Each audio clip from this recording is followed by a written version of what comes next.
കാഞ്ഞിരപ്പള്ളിയിൽ വിദ്യാർത്ഥിനിക്ക് ബസ്സിൽ നിന്ന് വീണ് പരിക്കേറ്റ സംഭവത്തിൽ സ്വകാര്യ ബസ് ജീവനക്കാർക്കെതിരെ കേസെടുത്ത പോലീസ്.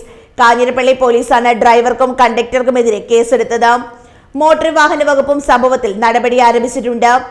ബസ്സിൽ നിന്ന് വീണ് പരിക്കേറ്റ വിദ്യാർത്ഥിനിയുടെ മൊഴി രേഖപ്പെടുത്തിയ ശേഷമാണ് കാഞ്ഞിരപ്പള്ളി പോലീസ് ഡ്രൈവർക്കും കണ്ടക്ടർക്കുമെതിരെ കേസെടുത്തിരിക്കുന്നത്. കാലിന് പരിക്കേറ്റതിനെ തുടർന്ന് ആശുപത്രിയിൽ ചികിത്സ നേടിയ വിദ്യാർത്ഥിനിയിൽ നിന്ന് ശനിയാഴ്ച രാവിലെയാണ് പോലീസ് മൊഴി രേഖപ്പെടുത്തിയത്. അപകടത്തിനിടയാക്കിയ ബസ് സംഭവ ദിവസം രാത്രിയിൽ തന്നെ പോലീസ് കസ്റ്റഡിയിലെടുത്തിരുന്നു. ബസ് ഇപ്പോൾ പോലീസ് സ്റ്റേഷന് സമീപം പിടിച്ചിട്ടിരിക്കുകയാണ്. ബസ് ജീവനക്കാർക്കെതിരെ നടപടി ഉണ്ടാകുമെന്ന മോട്ടോർ വാഹന വകുപ്പ് ഉദ്യോഗസ്ഥരും അറിയിച്ചിട്ടുണ്ട്. നോട്ടീസ് നൽകിയ ശേഷമാകും മോട്ടോർ വാഹന വകുപ്പ് നടപടികളിലേക്ക് കടക്കുക. തിങ്കളാഴ്ച ഹാജരാകാൻ ബസ് ജീവനക്കാർക്ക് നിർദ്ദേശം നൽകിയിട്ടുണ്ട്.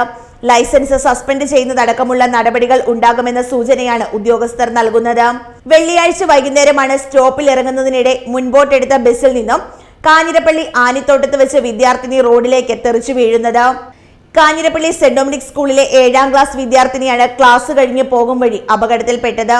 വിദ്യാർത്ഥിനി താഴെ വീണിട്ടും ബസ് നിർത്തുവാനോ കുട്ടിയെ ആശുപത്രിയിൽ എത്തിക്കുവാനോ ജീവനക്കാർ തയ്യാറായിരുന്നില്ല. കാഞ്ഞിരപ്പള്ളി പാല റൂട്ടിലോടുന്ന വാഴയിൽ ബസ്സിൽ നിന്നുമായിരുന്നു വിദ്യാർത്ഥിനി താഴെ വീണത്. സംഭവത്തിന്റെ CCTV ദൃശ്യങ്ങൾ പുറത്തു വന്നതിന് പിന്നാലെ വലിയ പ്രതിഷേധം ഉയർന്നിരുന്നു. തുടർന്നാണ് പോലീസും മോട്ടോർ വാഹന വകുപ്പും നടപടികളിലേക്ക് കടന്നത്.